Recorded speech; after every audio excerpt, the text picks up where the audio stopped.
Hello everyone, welcome to the GeoEcologist PVR, my podcast, vlogs and research. In this new channel, I'm going to talk about certain important things related to research, related to my travels, related to different geographical documentaries and many others. So in today's session, what we bring to you is about research proposal writing.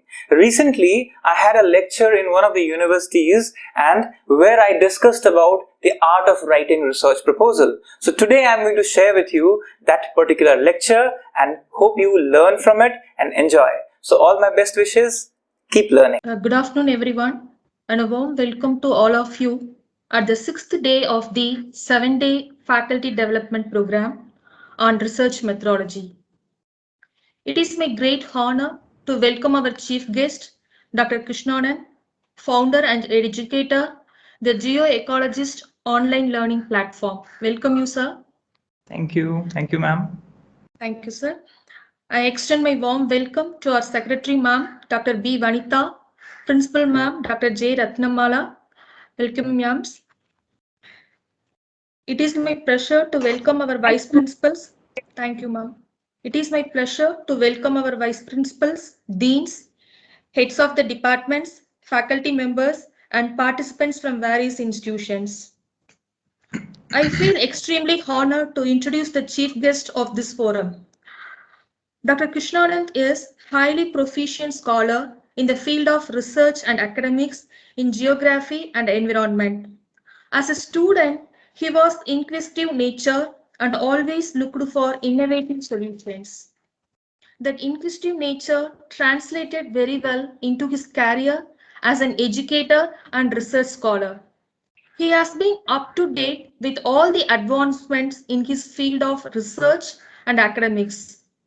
He has used technology not only for research but also to impart education to students. He has a passion for teaching the students, instilling in them the love for the subject and grooming them for the future attempts. He is a specialist in cold desert mountain ecosystem. His PhD work is the first attempt by any Indian to map geodiversity in Trans-Himalaya region. His work on geoheritage and geotourism in Trans-Himalaya has been recognized by the Oxford University. He is an avid field researcher and photographer with two geographical documentaries to his credit. One is Exploring Ladakh, a geoecological perspective, and another one is Spiti Valley Project. It is a great pleasure to welcome such a noted personality as a guest of honor today. Once again, I welcome you all. Thank you. In the beginning, let me go with how I have learned myself. So it's better to share my own experience, the way I look at research. So for me, I would say I'm not going by any copybook style or in a particular methodology style, because all the participants and all the learned professors are already here who may be knowing already about research too much. So I would only share my perspective of research, how I look into research and how I look into making a proposal for research. So for me, what I find is that inquisitiveness is the key. I always write it first, that the question mark is the key to whatever knowledge we gain. So I start with question mark, that if we have an inquisitive mind, our mind must have the questions for which we must seek answers. If this is there inside us, if this is there in our attitude, then we must look forward to making of different percepts and concepts. So the next part after having a question that we see is having a perception about something. So perception we have through our senses, and then it goes to our mind, we process the information and have a clear-cut perception about certain things. It may be events, phenomena, things around us, technologies, right? So what happens? Perception is the first thing that happens to a human being. And then gradually, one after the other, when the perceptions solidify, I would say cements itself in our head, then it becomes a concept. So first of all, we have a question. While we look out for answers, we generate several perceptions, and then from perceptions, we generate many concepts. And those concepts, when actually going through a particular narrative of experience, of a method, then it becomes a theory. So this is the entire process of knowledge. So from inquisitiveness, we generate perceptions. From perceptions, we conclude a concept. And from that concept, we derive a theory in a format. And then we look into several such theories which contribute to a particular representation of idea, that is called paradigm. And that is where we need to locate ourselves first, that in which set of theories, in which set of concepts, in which set of paradigm do we fall. So first thing for me is to not look outside for anything, not look towards others for any help, rather look inside us, that what is that instigates us, that is promotes us, or that is which makes this mind inquisitive, is the basic question for every researcher that I have found. So that is where I begin with the research part. Then let's talk about that when you have a question in your mind, so you can have several questions. Some of them I have listed here. What do you want to study? What is your idea? How did it occur to you? Or why this area or field or subject? So first things first. First, we must understand these questions in our head and try and answer these questions. Before actually finally writing the research proposal, there is this process that we must do. And this is kind of a self-introspection process. Unless we do this, we cannot finally write a good research proposal. Right? So first of all, we must understand these questions and the answers related to the question. So again, with these questions comes to our mind that how can we answer this question? What is the method to answer this question? That is where entire research methodology has been set up. And I'm sure you must have had a great learning experience in the faculty development program for last 5 days. And today is the 6th one. So when you have these questions, you have several ways to answer the question. Now let's talk about various ways. Right? So first way or first important aspect is choosing a subject and a topic. Right? So how do we select a subject or a topic? It will depend upon so many things, right? So subject is a broad or general word to say for as education or sports or film. That is a too general word or too larger area, right? And when we look within that broad subject, then we narrow down to our gradually to our topic. So a subject is a broader framework under which we narrow down gradually to our topics. And topic is more focused, as we know, it's more precise, it's narrower subset of a subject. So you may belong to a particular discipline or to a particular subject. But finally, when you actually do a research, you narrow yourself to a particular frame of mind that is focused on a particular question. Go to the first one, how to actually get down to this topic and what are the important things. So here I have just given a diagrammatic representation of what we were talking right now, that what is the method to actually conclude ourselves to that particular research topic. So there are two different set of ideas, two different set of methods for say. And one is called deductive method and the other is called inductive method.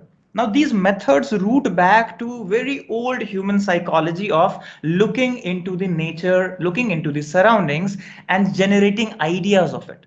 So first idea is called deduction. So if you deduce ourselves from a larger picture to that point, that is what is deduction. That means that if you can generalize things to a particular level after looking into several things. I'm sure many of you must be knowing Sherlock Holmes or Byomkesh Bakshi for that matter, many detectives for that matter. So what do? They actually look into the particular site where crime has been committed or something has happened, and then they deduce it to a particular point of conclusion. This is called deductive theory. And the opposite to it is induction. Induction means to induce something to the system. So this is something which you induce to the system and then generate the larger picture from a smaller point. So if I say that flood has come to Tamil Nadu, to Chennai in such and such year, and the imprints are visible in this part of the city. So the imprints will tell you the levels of flood. How do you generate that larger picture? How the flood would have happened from that particular point? That is induction. When you induce a point and then you make it large. So either way you can think, you can go from top to bottom or bottom to top. But this is the way we think. So from thinking, we generate a research topic. So we have to combine deduction and induction many times and also find out that what is that particular peculiar point where we want to reach. That is our research topic per se. So what is the base? How will you do it? What are the ideas behind it? So this is the list. Now there are 6 ways I have identified, or for that matter 7 ways in which you can actually conclude yourself to that particular topic. First is the brainstorming of ideas. Brainstorming of ideas means when you think about where should my research proposal be, which is the unique part. Is it going to be unique? Is already researched? So many things are going around the world. So am I going to do the research which is not going to be repetitive? So brainstorm your ideas means first make it a big picture of so many words and collections of topics. It's like a blank page with so many things written. That is brainstorming.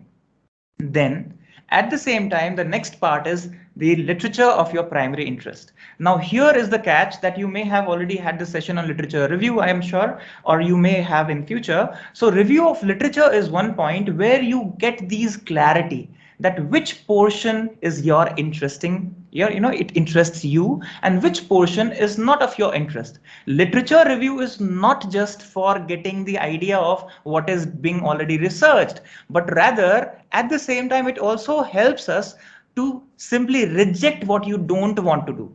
People keep on saying, this is what I want to do, this is what I want to learn. But remember, it's also at the same time important that be clear about what you really don't want to do. You don't want to come into midway of research and then be disinterested. So that starts with review of literature. That is where you can catch your ideas to your interest, that this portion is going to be my arena, my niche where I'm going to build my career, my research. So that's important. That's why literature becomes important as second part. Then third important point is to ensure that topic is manageable and that material is available. I have seen in University of Delhi with my 7 years of teaching and 6 years of research, in altogether about 16 years of my life in University of Delhi, I have seen my friends, my colleagues, my senior, my students facing this problem midway of research. After 1 year of PhD or 2 year of PhD, they get into this problem that now I'm not able to manage because I'm not able to find the data. Earlier, I thought at the proposal stage I would get this. So beginning of the promise, proposal is the promise that you make to not your supervisor or to your university or to your dean. Rather, you promise a proposal to yourself first, that is it going to be manageable? Is the data available? This answer is for the self. A research scholar has to understand this for himself or herself, that is it manageable?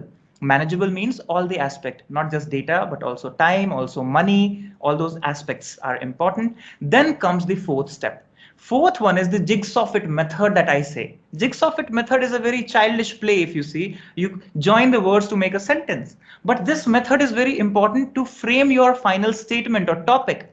If you have so many words, keywords running in your head and you're not able to fit it to a meaningful sense, unless then you need to clearly jigsaw fit. So finally, when you jigsaw fit your theories, your ideas into the topic, then it will make sense.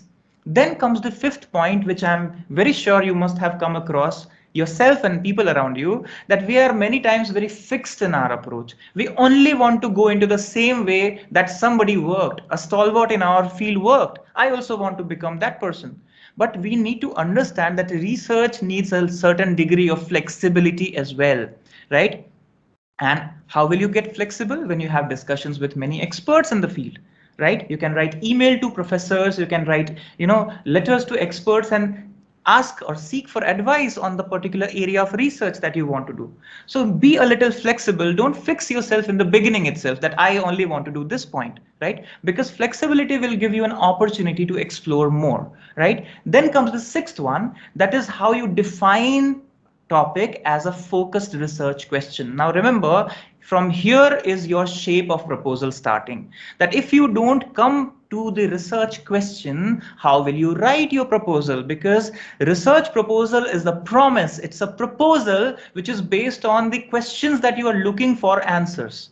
So that is where you need to focus. And then seventh step is the last step, which we'll be talking at the end of the session, is how to actually read and rewrite about the topic and finally make that proposal draft to actually present in the university. So that's the 7 steps. Now a little elaboration of these steps. So first one is the brainstorming of ideas. Now brainstorming of ideas, you may have strong opinion about something. You may have heard a recent story about something, a political issue, a personal issue, a many things come into your head when you start brainstorming. Why you want a particular niche of research? Why a particular point of research? Why do you want to write a research paper in this particular semester? Is it due for this semester? That's what you are taking. Is it a lifelong research that you're taking, or is it just for some project submission you're taking? These things will come to your head first when you start looking into the answers. Then the next point is you must be interested. If you are not interested, just for the sake of doing research, if you're doing it, you will lag in the midway. You will lag in the ideas that should be in your research. You will not fit in because the interest factor is the prime factor, and that should come from brainstorming. You should find that portion of research where your interest is, because then it will not sound a burden to you. Because many times I've seen people for 2 years or 3 years of research, when they take up, they start burdening themselves with big ideas in the beginning itself. So interest, if it is there, it will not look like that you're working for something. Even if you're working for 48 hours without sleep, you'll not complain, because I've seen people complain at the same time while doing research. So this is the first point. Then comes the second point, the reading and general background information. Now this is very sensitive. Good reading, rejection in the reading, all these things are important in these days. If you type the keyword where you want to do research, suppose I say I'm from geography background, so if I type climate change on Google, I'll have hundreds of pages and information coming on Google. How do I decide which one to read and which one to not?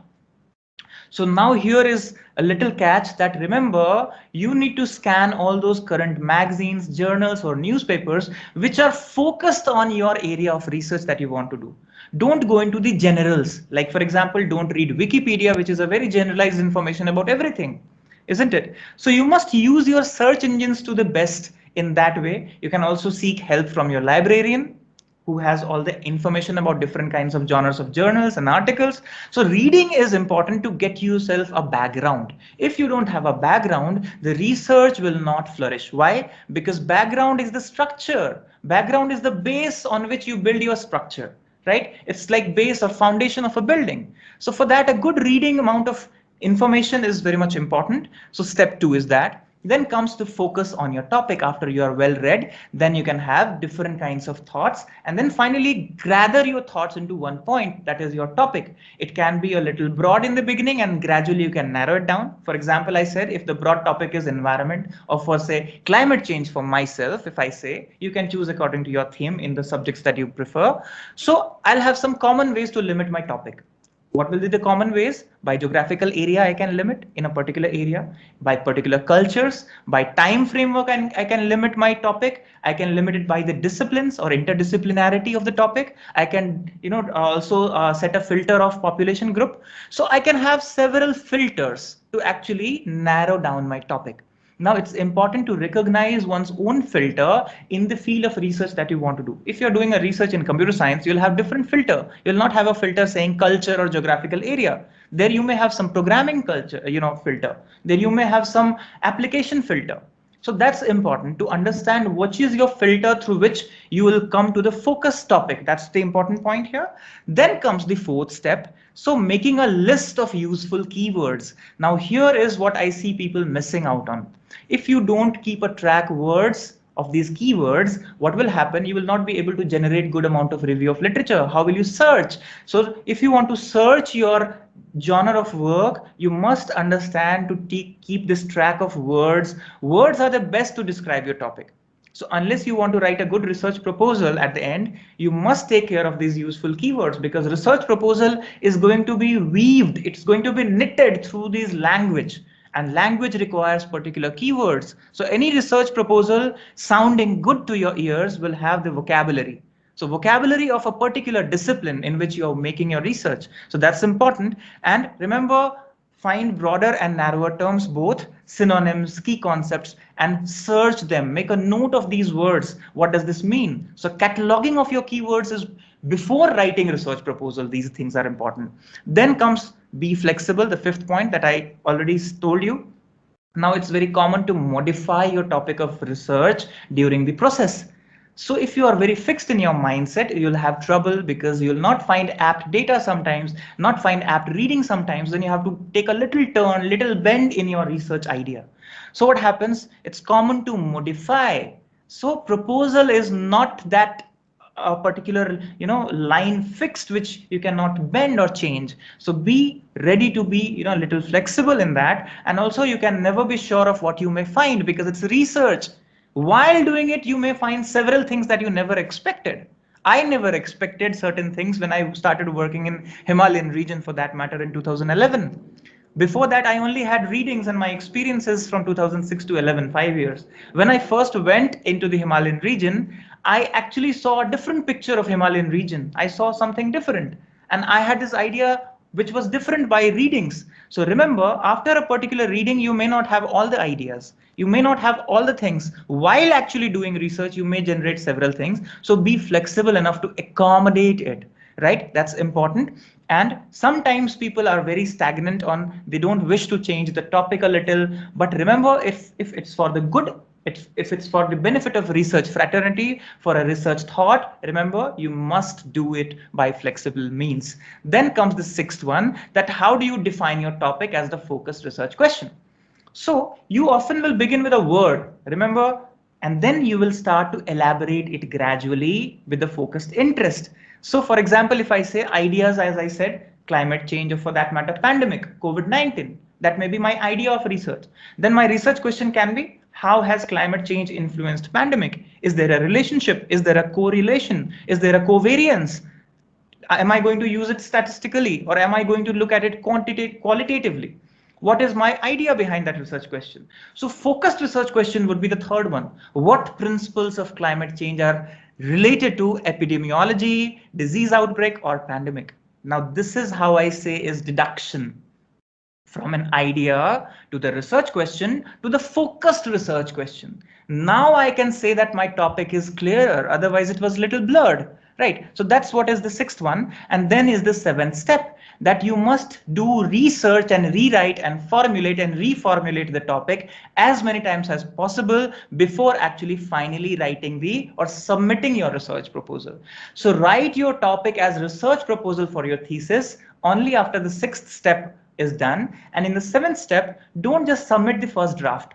Rewrite, rethink, reformulate as many times as possible, right? That is the last step before you actually finally write.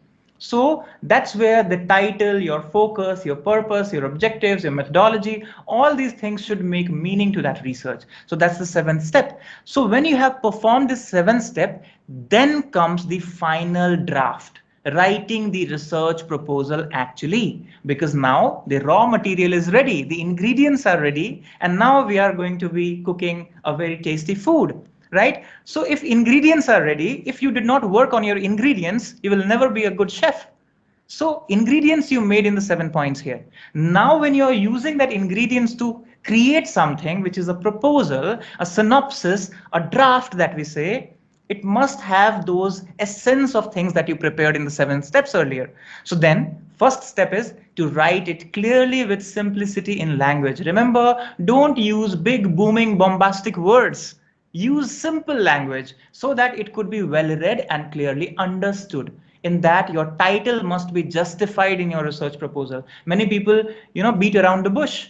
They take, topic something and then write about research proposal and they forget to justify their title at the end of the research proposal. So that should not happen.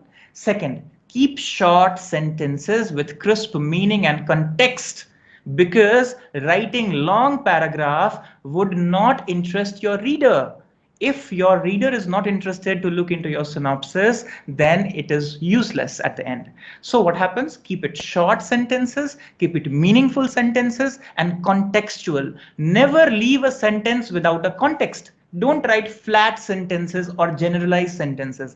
Every sentence should be supported in a context that you are trying to cite. So that's important. Then third point, the proposal should read like a coherent story. It should look like a sequence of events that happened. It should run flawlessly. It should be fluvial in nature, I would say, right? If it is related to development, discovery, exploitation, mismanagement, dichotomy, anything can be there, but a coherence is needed, right? The connect between the paragraphs is needed. So that's important. Then comes the fourth one, that you must be accurate and unbiased in your proposal stage. Because if you take a particular ideology into thought, if you take a particular bias alongside your proposal, it's not going to be good, right? And accuracy, when I say accuracy is very much important, because I many times teach my students and always say there is nothing called a data in research. There is always a data of data that matters. If you don't give data of data, that is called metadata of data, then your data is invalid. So even if you have the best data in the country, but it may not be sounding accurate unless you cite the sources. Whose data? Have you collected it yourself, or is it from some agency? What is the efficacy, if you see, of that data? Is it accurate enough to come to a particular conclusion? If not, you must mention the problems associated of the data as well at the research proposal stage. That, see, I will be taking these data for now, but I'm sure that these data may not be accurate to that level. So I'll be looking into more data. This is the way you should understand in research proposal stage. Don't be fixed that this is the data and that is the answer to everything. So that is one thing that is important. Then comes use of heading and subheading method. Now, while writing research proposal, you must understand that it is like a framework of things. It's like a software that runs with different layers. So headings and subheadings are different layers of the software. Even if one subheading or heading you mismanage, or if you don't do it, the coherence will not happen. So heading and subheading method is a great method to actually make it sound in a flowing manner. The knowledge should flow, the idea should flow clearly. So heading and subheading method is good one. And then if you are using tables, if you are using lists or illustrations in the proposal, then you must make it well labeled. Labeling is important, source is important. Don't take for granted that the reader will automatically understand it. No, you must mention every time that from where have you taken that illustration, from where have you taken the table or list, right? So that's important. Then comes the seventh one, that is about potential outcomes and contingency plans.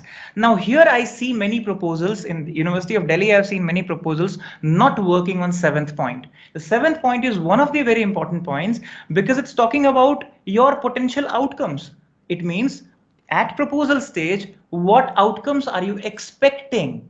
It means you must have certain expectations with which you are doing that research. You must cite it. And also, you must have a contingency plan, including the funds, because every research needs a fund. So where is it the funding coming from? And also, if there is a problem midway, what is your contingency? Where are you going to generate the fund if it is not coming from source A, which is your plan B? So certain contingency plans are also needed, not in details, but at least some references must when you're at proposal stage. Then comes the selected bibliography or references stage. So remember, it can also be written in the format that is prescribed by many institutions or university. They sometimes say APA style or sometimes the other style. So whichever style of referencing, you must learn that style, all right, of referencing, and then write the references.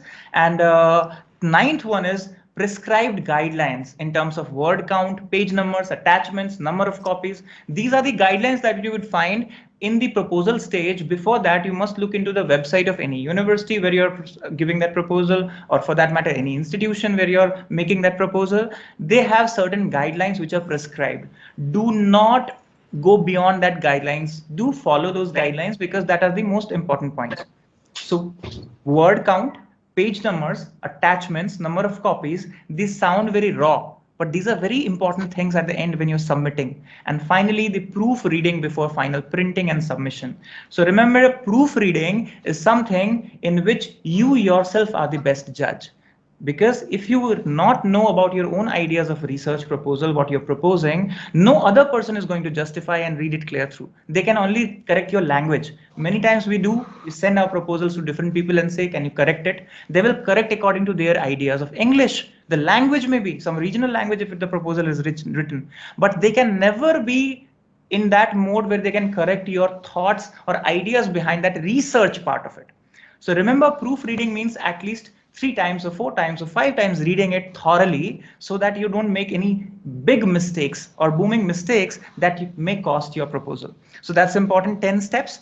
And last one, or may say before I give you a submission, this is what I have learned, that experience and expertise are the core part of research. So the research guide, the supervisor is going to be lifeboat, as I say in my words always, that they are the lifeboat in the great ocean of research. So never be afraid or never be shy to ask questions to your supervisor, to a potential guide, to your professors while actually thinking and making a research proposal. Find as much experience and expertise as possible. That's the important point here. And some words of wisdom at the end I would just throw before I hand over the dais is, remember a few things. At the proposal stage, do not promise too much.